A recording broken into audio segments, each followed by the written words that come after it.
À l'occasion du grand débat national, on a voulu aller voir comment se déroulaient les débats entre citoyens à l'échelle locale. On s'est donc rendu dans 3 lieux différents. À Pucet, tout d'abord, donc un village de 2300 habitants dans l'Essonne, à Créteil en banlieue parisienne et à Paris à l'occasion d'un événement organisé à l'Hôtel de Ville.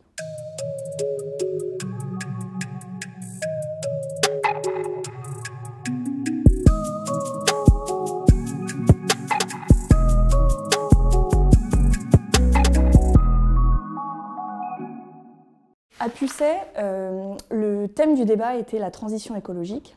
Donc, ce qui était intéressant de voir, en fait, c'était le mélange entre les citoyens gilets jaunes et les citoyens lambda, qui débattaient sans aucune fracture entre eux, avec beaucoup de bienveillance et avec un objectif commun qui était de proposer des solutions concrètes pour leur village et pour leur région.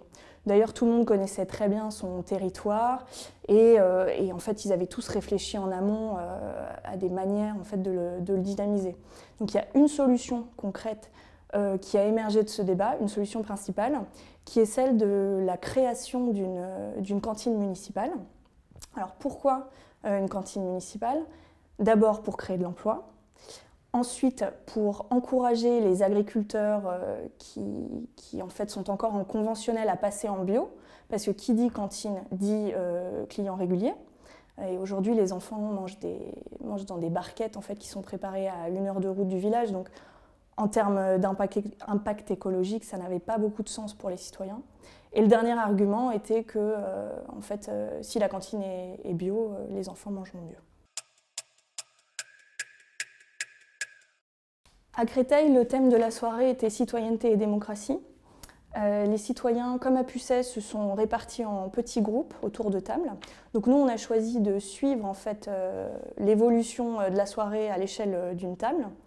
Et ce qui était intéressant dans le petit groupe auquel on s'est greffé, c'est qu'en fait, la première question qui a émergé du débat, ça a été sommes-nous de bons citoyens? Donc en fait, le réflexe n'a pas été de taper sur les doigts des politiques, des élus, mais plutôt de s'interroger sur leurs pratiques citoyennes en fait, au quotidien. Ils sont partis du constat qu'en fait, il existait des outils démocratiques, mais que généralement, ça ne mobilisait pas les foules. Donc ils ont essayé de comprendre entre eux pourquoi en fait, ça ne prenait pas. Et ce qui était intéressant et ce qui faisait que la discussion était riche aussi, c'était que en fait, les petits groupes étaient composés de profils assez différents. Donc on avait des étudiants, notamment un jeune étudiant en droit, on avait des retraités, on avait des mères de famille, dont une femme qui expliquait qu'elle s'intéressait à la politique que depuis quelques mois, depuis le début du mouvement des Gilets jaunes. Donc elle découvrait un petit peu en quelque sorte son rôle de citoyenne.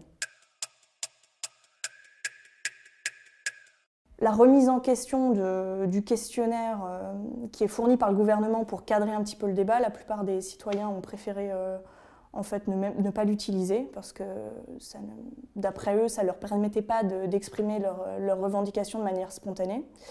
Et la deuxième chose, ce serait le côté un petit peu désabusé de nombre d'entre eux qui sont venus participer au débat, mais sans grand espoir en fait. Ils ont de grands doutes quant à la méthode utilisée pour faire remonter l'information. Donc certains, un grand nombre est venu s'exprimer, mais simplement pour alléger sa conscience en se disant qu'au moins ils auraient essayé de faire changer les choses.